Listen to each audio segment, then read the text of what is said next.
ఓం ఐం హ్రీం శ్రీం మహాగౌరీదేవినే నమః. అందరికీ శ్రావణ మంగళవార శుభాకాంక్షలు అండి. ఫ్రెండ్స్ అండ్ ఫ్యామిలీ మెంబర్స్కి hi, hello, good evening. Welcome back to Sri kitchen. ఈరోజు అయితే మిల్క్ మేడ్తో గులాబ్ జామున్ ఎలా తయారు చేయాలో చూపించబోతున్నాను. ఫస్ట్ అయితే ఒక కళాయి తీసుకొని అందులో 1/2 లీటర్ వరకు పాలు తీసుకుంటున్నాను. వీటిని బాగా మరిగించాలి. ఇలా మరిగిస్తున్నప్పుడు మనకి పాలు అనేవి పొంగిపోతూ ఉంటాయి. అలా పొంగకుండా ఉండాలంటే దానిపైన ఈ విధంగా గరిటె పెట్టాలి. మనం ఏదైతే బౌల్ తీసుకొని మిల్క్ వేస్తామో దాని మీద అప్పుడు పాలు అనేవి పొంగవు. ఇందులోనే చిన్న బౌల్లో షుగర్ తీసుకున్నా, అదేవిధంగా 2 ఇలాచీలు కూడా వేసుకున్నాను.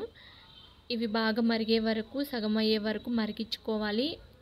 ఇలా మరిగించుకున్న పాలని 1/2 బద్ద వరకు లెమన్ని స్క్వీజ్ చేసుకోవాలి. ఇలా స్క్వీజ్ చేసుకున్నట్లయితే మనకి పాలు అనేవి విరిగిపోతాయి. ఇలా విరిగిన పాలతోనే మనం గులాబ్ జామున్ తయారు చేసుకుందాము. చుట్టూతా వచ్చే మీగడను కూడా పాలల్లో వేస్తూ తిప్పుతూ ఉండాలి. ఇప్పుడైతే ఒక తడి క్లాత్ తీసుకుందాము. అందులో ఇప్పటి వరకు ప్రిపేర్ చేసుకున్న పాల మిశ్రమాన్ని వేయాలి. ఇది మొత్తము పాల మిశ్రమాన్ని అందులో వేసేసి వడకట్టుకోవాలి. ఇందులోనే ఒక చిన్న గ్లాస్ వాటర్ కూడా తీసుకుందాము. తీసుకొని ఒకసారి అయితే మనము ఈ పాలల్లో ఉన్న మొత్తం వాటర్ని పిండేసుకోవాలి. ఈ విధంగా పిండేసుకున్న తర్వాత మనకి ఈ విధంగా జున్నులాగా వస్తుందండి. చాలా దగ్గరగా ఉంటుంది కదా. దాన్ని పూర్తిగా కలిసే వరకు తిప్పుకొని రౌండ్గా ఉండలు చేసుకోవడమే. అంతే ఫ్రెండ్స్. మనకి గులాబ్ జామున్ బయట దొరికే వాటికంటే ఈ విధంగా ఇంట్లోనే పాలతో చేసుకోవడం వలన చాలా టేస్టీగా ఉంటాయి. అండ్ హెల్త్ పరంగా కూడా చాలా బెనిఫిట్స్ ఉంటాయి.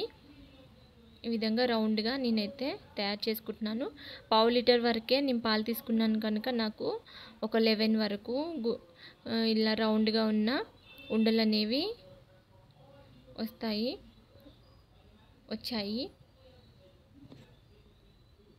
ఈ విధంగా అన్నింటినీ ప్రిపేర్ చేసుకున్నాను. ఇప్పుడు ఒక కళాయి తీసుకొని మనం రౌండ్గా చేసుకున్న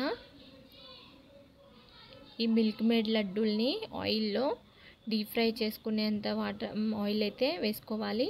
ఈ ఆయిల్ హీట్ అయ్యేలోపు మనము ఒక బౌల్లో 2 గ్లాసెస్ వాటర్ తీసుకొని అందులో 1 గ్లాస్ వరకు షుగర్ వేసుకొని మరిగించుకుందాము. ఈలోపు మనము ఆయిల్లో రౌండ్గా చేసుకున్న ఈ మిల్క్ మేడ్ లడ్డూల్ని ఆయిల్లో వేసుకొని డీప్ ఫ్రై చేయాలి. కొంచెం ఎక్కువ టైమే పడుతుంది ఫ్రెండ్స్.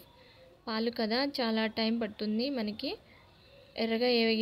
ఎర్రగా వేగే వరకు తిప్పుతూ ఉండాలి.